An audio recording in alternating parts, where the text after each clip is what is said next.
Tengah malam yang sunyi di Jalan Teuku Umar, Jakarta Pusat, mendadak pecah oleh deru mesin truk dan langkah kaki yang tergesa-gesa.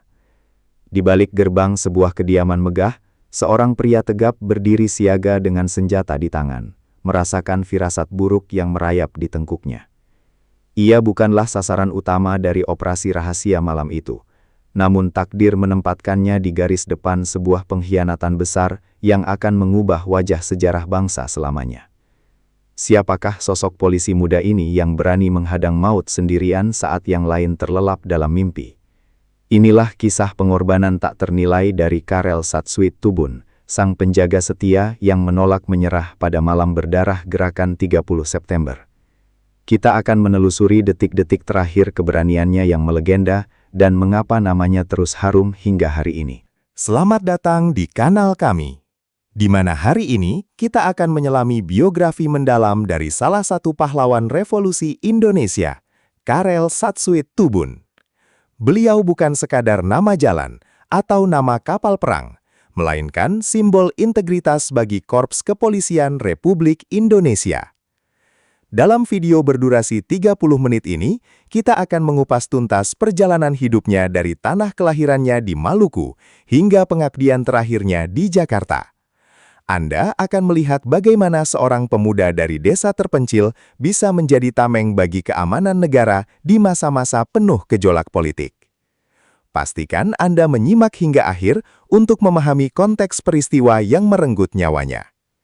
Mari kita mulai perjalanan waktu ini kembali ke tahun 1928, di mana segalanya bermula. Karel Satsuit Tubun lahir pada tanggal 14 Oktober 1928 di sebuah desa kecil bernama Langguar yang terletak di Maluku Tenggara. Sejak kecil, Karel dikenal sebagai anak yang memiliki fisik yang kuat dan karakter yang sangat disiplin. Hidup di lingkungan kepulauan yang keras membentuknya menjadi pribadi yang tangguh dan tidak mudah menyerah pada keadaan. Orang tuanya selalu menanamkan nilai-nilai kejujuran dan keberanian yang nantinya menjadi landasan utama dalam karir militernya. Meskipun fasilitas pendidikan saat itu sangat terbatas, Karel menunjukkan semangat yang luar biasa untuk belajar dan berkembang. Ia sering menghabiskan waktu membantu keluarganya, namun impiannya jauh melampaui batas-batas desanya. Setelah menyelesaikan pendidikan dasarnya, Karel memutuskan untuk merantau demi mengejar masa depan yang lebih baik. Ketertarikannya pada dunia keamanan dan ketertiban membawanya untuk melamar ke kepolisian setelah masa kemerdekaan Indonesia. Pada tahun 1951, impian itu mulai terwujud ketika ia diterima sebagai anggota kepolisian negara. Ia kemudian dikirim untuk mengikuti pendidikan polisi di Ambon, di mana kemampuannya mulai menonjol di antara rekan-rekan seangkatannya. Pelatihan fisik yang berat dan doktrin kepolisian ia lahap dengan penuh semangat, menunjukkan bakat alaminya sebagai seorang penjaga keamanan. Di Ambon, ia belajar tentang arti penting persatuan di tengah keberagaman suku bangsa Indonesia. Karir Karel terus menanjak seiring dengan dedikasinya yang tinggi terhadap tugas-tugas yang diberikan. Tak lama setelah lulus, ia terpilih untuk bergabung dengan Korps Elit Kepolisian, yaitu Mobile Brigade, atau yang lebih dikenal sebagai Brimob. Di Brimob, Karel mendapatkan pelatihan yang lebih spesifik mengenai penanganan konflik dan pengamanan objek vital. Penempatan pertamanya membawanya kembali ke tanah Maluku untuk menangani berbagai gangguan keamanan pasca Perang Kemerdekaan. Ia dikenal oleh atasan dan rekan-rekannya sebagai sosok yang pendiam, namun sangat efisien dalam bekerja.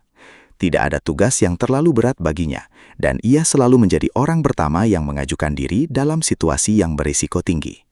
Salah satu momen krusial dalam karir militer Karel adalah ketika ia terlibat dalam operasi pembebasan Irian Barat atau Trikora pada awal tahun 1960-an.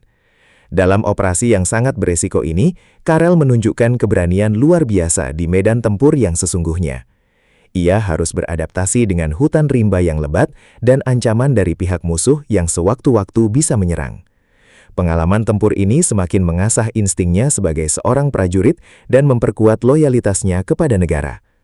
Keberhasilannya dalam menjalankan tugas di Irian Barat membuatnya mendapatkan penghargaan dan apresiasi dari pimpinan kepolisian. Hal ini juga yang kemudian membuka jalan baginya untuk mendapatkan penugasan penting di ibu kota, Jakarta. Setelah sukses di berbagai penugasan daerah, Karel akhirnya dipindahkan ke Jakarta untuk bertugas di unit pengawalan. Di kota metropolitan yang sedang berkembang pesat ini, Karel dihadapkan pada dinamika politik yang jauh lebih kompleks. Ia ditugaskan sebagai anggota pengawal di kediaman Wakil Perdana Menteri kedua, Dr. Johannes Leimena. Tugas ini bukanlah tugas sembarangan, karena Dr. Leimena adalah tokoh penting dalam pemerintahan Presiden Soekarno. Karel harus memastikan keamanan rumah dinas tersebut selama 24 jam penuh, bergantian dengan rekan-rekan setimnya. Ia membawa kedisiplinan Malukunya ke dalam tugas barunya di Jakarta, menjaga setiap jengkal area yang menjadi tanggung jawabnya dengan penuh kewaspadaan. Selama bertugas di kediaman Dr. Leimena, Karel Satsuit Tubun tidak hanya sekadar menjadi penjaga, tetapi juga menjadi bagian dari lingkungan tersebut. Dr. Leimena sendiri sangat menghargai dedikasi Karel yang tulus dan jujur. Rumah Dr. Leimena berlokasi sangat dekat dengan kediaman Jenderal A.H. Nasution, yang merupakan target utama dari skenario gelap yang sedang disusun di balik layar. Kedekatan lokasi ini nantinya akan menjadi faktor penentu dalam nasib tragis yang akan menimpa Karel. Dalam kesehariannya, Karel dikenal sebagai pribadi yang ramah, namun tetap menjaga wibawa sebagai seorang anggota BRIMOB. Ia sering menyapa warga sekitar, namun matanya tak pernah lepas mengawasi setiap orang asing yang melintas. Memasuki pertengahan tahun 1965, situasi politik di Indonesia menjadi sangat panas dan penuh dengan ketidakpastian. Isu mengenai Dewan Jenderal dan manuver-manuver politik mulai terdengar hingga ke telinga para prajurit di lapangan. Karel, meskipun fokus pada tugas pengamanan, tidak bisa mengabaikan ketegangan yang menyelimuti Jakarta. Di barak-barak dan pos penjagaan, sering terjadi diskusi mengenai arah bangsa ini. Namun, Karel tetap memegang teguh sumpahnya sebagai anggota kepolisian untuk tetap netral dan setia pada tugas. Baginya, tugas mengamankan pejabat negara adalah bentuk pengabdian tertinggi yang tidak boleh dicampuri oleh kepentingan kelompok manapun. Namun, ia tidak menyadari bahwa badai besar sedang menuju ke arahnya. Malam tanggal 30 September 1965 dimulai seperti malam-malam lainnya bagi Karel. Ia mendapat giliran jaga malam di kediaman Dr. Leimena. Suasana di Jalan Teuku Umar sangat tenang. Hanya suara jangkrik dan sesekali deru mobil yang lewat. Karel mengenakan seragam lengkapnya, memeriksa senjatanya, dan mengambil posisi di pos penjagaan di samping gerbang. Ia tahu bahwa tugas malam ini sangat penting, mengingat kondisi Jakarta yang sedang sensitif. Di dalam rumah, Dr. Leimena dan keluarganya sudah beristirahat, mempercayakan keselamatan mereka sepenuhnya kepada Karel dan rekan-rekannya. Karel berjalan mondar-mandir di halaman, mencoba mengusir rasa kantuk dengan tetap waspada pada setiap suara sekecil apapun. Sekitar pukul 4 pagi, keheningan subuh pecah oleh kedatangan beberapa truk militer yang berhenti tidak jauh dari kediaman Dr. Leimena. Karel yang sedang berada di pos jaga segera menyadari ada sesuatu yang tidak beres. Ia melihat sekelompok tentara bersenjata lengkap turun dari truk dan mulai bergerak secara taktis mengepung area tersebut. Sebenarnya, target utama pasukan ini adalah Jenderal Nasution yang rumahnya bersebelahan. Namun mereka juga harus mengamankan area sekitar agar tidak ada gangguan. Karel tidak menunggu perintah, insting tempurnya segera aktif. Ia tahu bahwa kehadiran pasukan bersenjata dalam jumlah besar di jam seperti ini tanpa pemberitahuan resmi adalah ancaman nyata. Pasukan penculik yang mengira rumah Dr. Leimena adalah bagian dari target atau setidaknya harus dikuasai, segera merangsek masuk. Karel Satsuit Tubun berdiri tegak di depan gerbang, menghalangi jalan mereka. Salah satu pemimpin pasukan memerintahkan Karel untuk meletakkan senjatanya dan menyerah. Namun, Karel bukanlah pria yang mudah digertak. Dengan suara lantang dan tegas, ia balik bertanya mengenai identitas dan tujuan mereka datang dengan cara seperti itu. Ia menegaskan bahwa ia sedang menjalankan tugas negara untuk mengamankan kediaman Wakil Perdana Menteri. Meskipun kalah jumlah secara mencolok, Karel tidak menunjukkan tanda-tanda ketakutan sedikitpun. Ia siap mempertaruhkan segalanya. Situasi di gerbang menjadi sangat tegang. Pasukan penculik yang berasal dari unsur Cakrabirawa dan beberapa unit lainnya merasa terdesak karena waktu yang mereka miliki sangat terbatas untuk mengeksekusi rencana utama terhadap Nasution. Mereka kembali mendesak Karel untuk menyerahkan senjatanya, namun Karel tetap bergeming. Ia tahu bahwa jika ia menyerah, keselamatan orang di dalam rumah akan terancam. Dalam hitungan detik, ketegangan itu meledak menjadi bentrokan fisik. Karel melepaskan tembakan peringatan sebagai tanda bahaya bagi rekan-rekannya dan penghuni rumah. Suara tembakan itu menggelegar di sunyinya subuh, menandakan dimulainya perlawanan terakhir sang penjaga setia. Baku tembak pun tak terhindarkan. Karel Satsuit-Tubun dengan gagah berani menghadapi gempuran peluru dari berbagai arah. Ia menggunakan pos penjagaan dan pilar gerbang sebagai perlindungan sementara, sambil terus membalas tembakan musuh. Meskipun ia hanya sendirian menghadapi puluhan tentara, perlawanannya sangat merepotkan pasukan penculik tersebut. Keberaniannya memberikan waktu yang sangat berharga bagi Dr. Leymena dan keluarganya untuk menyadari apa yang sedang terjadi dan mencari perlindungan. Peluru mulai berseliweran, merusak dinding-dinding rumah yang biasanya damai itu. Karel berteriak memberi peringatan, mengabaikan keselamatan dirinya sendiri demi menjalankan sumpah setianya. Namun, kekuatan yang tidak seimbang itu mulai menunjukkan hasilnya. Pasukan penculik yang frustrasi karena perlawanan Karel mulai menembak secara membabi buta ke arah pos penjagaan. Karel terkena beberapa luka tembakan, namun ia masih berusaha untuk bangkit dan melawan. Rasa sakit yang luar biasa tidak menghentikan tekadnya untuk tetap menjadi tameng bagi kediaman tersebut. Darah mulai mengalir membasahi seragam brimob kebanggaannya, namun matanya tetap tajam menatap lawan. Dalam momen yang sangat heroik itu, ia menunjukkan bahwa seorang polisi tidak akan mundur sejengkal pun ketika negara dan tugas memanggil, meskipun maut sudah berada tepat di depan matanya. Akhirnya, terjangan peluru yang bertubi-tubi merobohkan pertahanan fisik Karel. Ia terjatuh di lantai pos penjagaan dengan luka-luka yang sangat parah. Pasukan penculik segera menguasai area tersebut setelah berhasil melumpuhkan sang penjaga. Mereka tidak memedulikan kondisi Karel yang sedang meregang nyawa dan segera melanjutkan operasi mereka ke target utama di sebelah. Karel tergeletak dalam keheningan yang mencekam, di antara bau mesiu dan dinginnya pagi Jakarta. Pengorbanannya menjadi pembuka tirai dari tragedi nasional yang lebih besar. Ia gugur di tempat ia bertugas, memenuhi janji yang ia buat saat pertama kali mengenakan seragam kepolisian bertahun-tahun yang lalu. Setelah pasukan penculik meninggalkan lokasi dan matahari mulai terbit, barulah bantuan datang ke kediaman Dr. Leymena. Mereka menemukan tubuh Karel Satsuit-Tubun yang sudah tidak bernyawa di pos penjagaannya. Berita tentang kematiannya segera menyebar dan menimbulkan kemarahan serta kesedihan yang mendalam di kalangan kepolisian dan masyarakat. Dr. Leymena sendiri sangat terpukul kehilangan pengawal setianya yang telah memberikan nyawa demi keselamatannya. Karel adalah korban pertama dari unsur kepolisian dalam peristiwa malam itu, dan keberaniannya segera menjadi buah bibir di seluruh penjuru kota Jakarta yang sedang dalam keadaan darurat.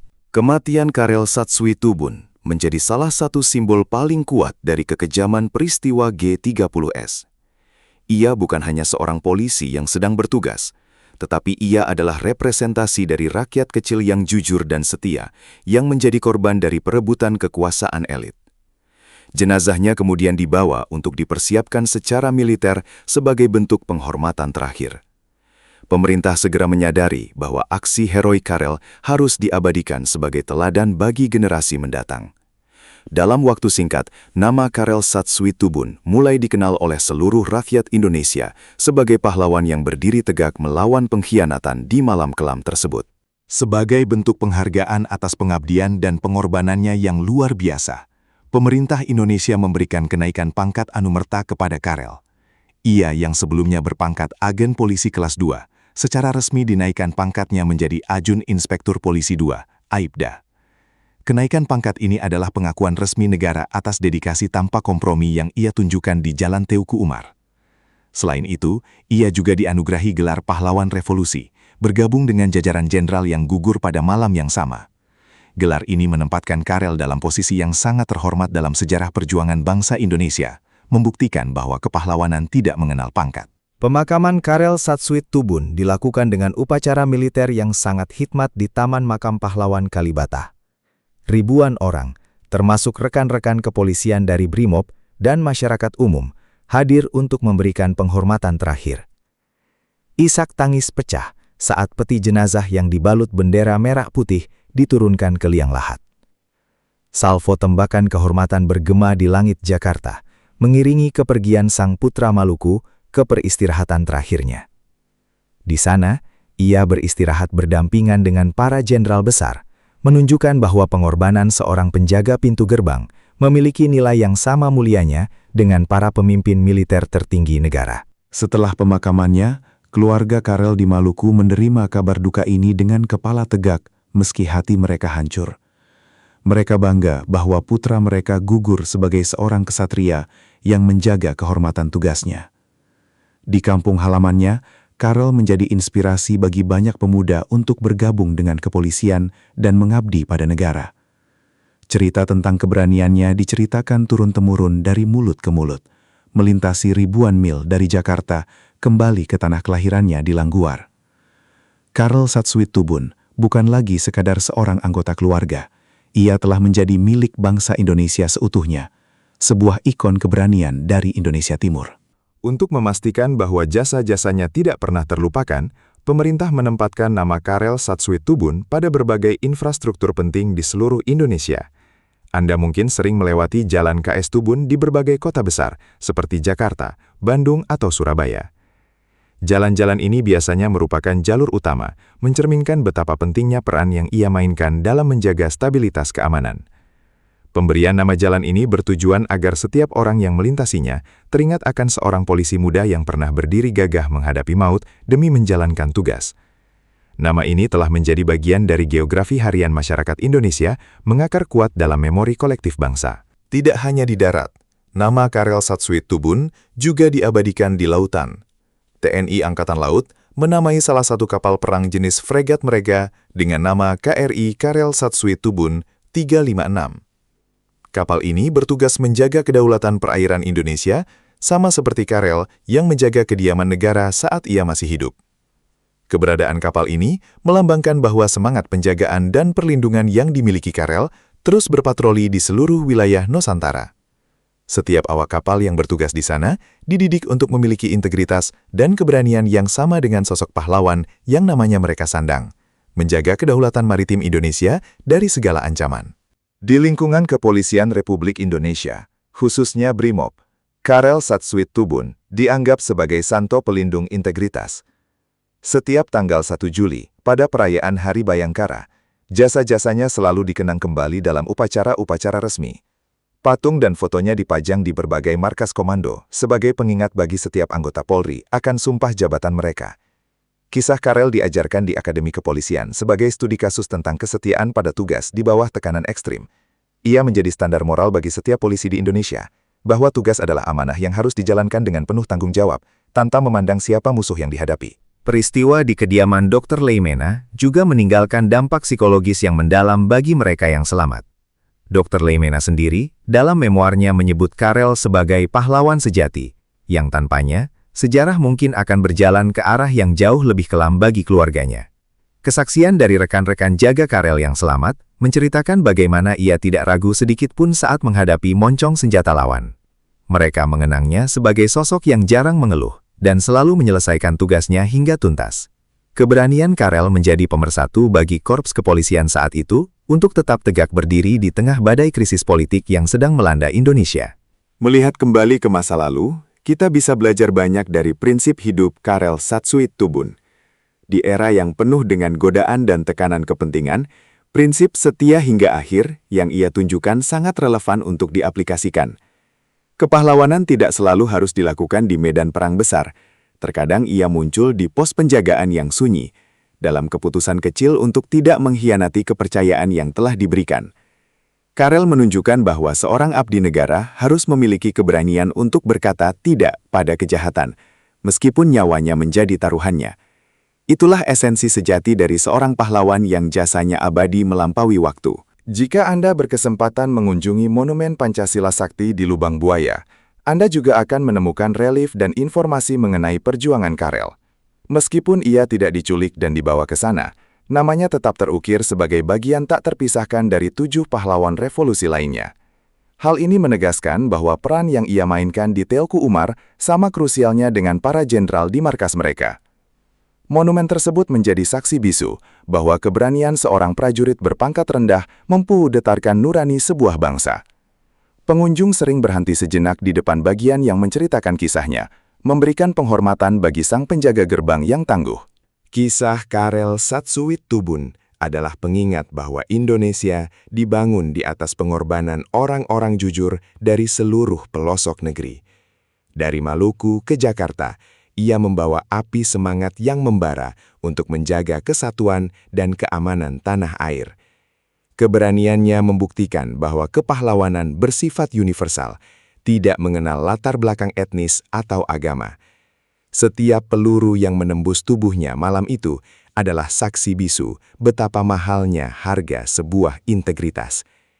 Kita sebagai generasi penerus memiliki kewajiban moral untuk menjaga api semangat itu tetap menyala dalam sanubari kita masing-masing, demi masa depan Indonesia yang lebih baik dan bermartabat.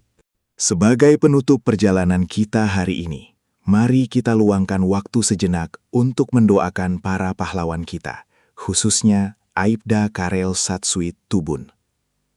Semoga nilai-nilai yang ia berjuangkan tidak hanya menjadi catatan sejarah yang berdebu di perpustakaan, tetapi menjadi kompas bagi kita dalam bertindak sehari-hari. Jadilah pribadi yang berani karena benar, dan tetaplah setia pada nilai-nilai kejujuran. Kisah ini bukan hanya tentang kematian seorang polisi, melainkan tentang kehidupan sebuah prinsip yang tidak akan pernah mati. Terima kasih Karel Satsuit Tubun. Jasamu akan selalu kami kenang dalam setiap detak jantung bangsa ini. Istirahatlah dengan tenang di haribaan Ibu Pertiwi. Terima kasih telah menonton video ini sampai selesai. Semoga kisah kepahlawanan Karel Satsuit Tubun ini memberikan inspirasi dan menambah wawasan sejarah bagi kita semua. Jika Anda menyukai konten sejarah seperti ini, silahkan klik tombol like dan bagikan video ini kepada teman-teman atau keluarga Anda, agar lebih banyak orang yang mengenal pahlawan kita. Jangan lupa untuk menuliskan pendapat kalian di kolom komentar tentang tokoh pahlawan mana lagi yang ingin kami bahas selanjutnya. Dukungan kalian sangat berarti bagi kami untuk terus menyajikan konten berkualitas tentang sejarah Indonesia. Jangan lupa like dan subscribe untuk update seru lainnya. Sampai jumpa di video berikutnya.